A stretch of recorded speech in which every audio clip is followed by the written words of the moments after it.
drugs are under attack, what do we do? Stand up, fight back! People who use drugs are under attack, what do we do? Stand up, fight back! What do we do? Stand up, fight back! What do we do? Stand up, fight back! Not one more! Overdose! Not one more! Overdose! Not one more! Overdose! Not one more! Overdose! Not one more! I use he, him pronouns, and I'm director of organizing of Vocal New York. And to be clear, Vocal New York is a statewide grassroots membership organization building power. Mr. Charles King, President of and CEO of Housing Works, and it's Richard President from the Housing Specialist.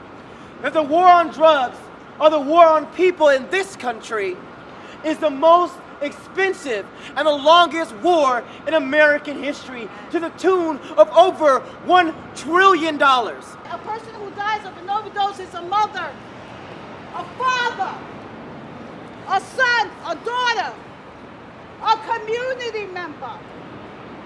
It is time now for our elected officials to get it right.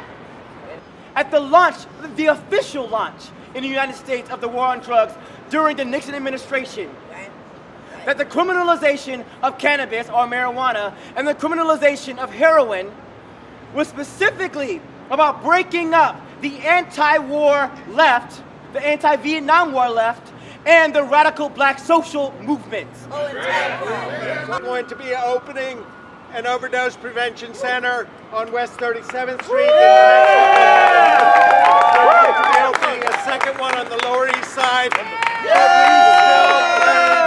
We're now at 100,000 deaths a year. That's where we are in this country. Right. Preventable overdose deaths. We have to respond.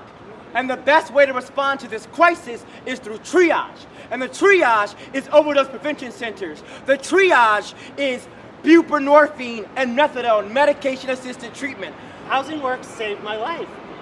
Not because they told me I needed to stop using, not because they told me that I was lesser of a human for using, not because they told me that I was white and worth saving, because Housing Works affirms the value of every life.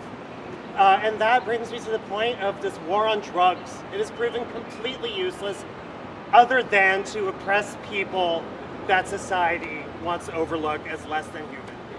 5,700 people died in 2020. These are preventable deaths. It is wrong. It must stop. We are going to pass this act, and we are going to save our neighbors' lives. Let's make it happen.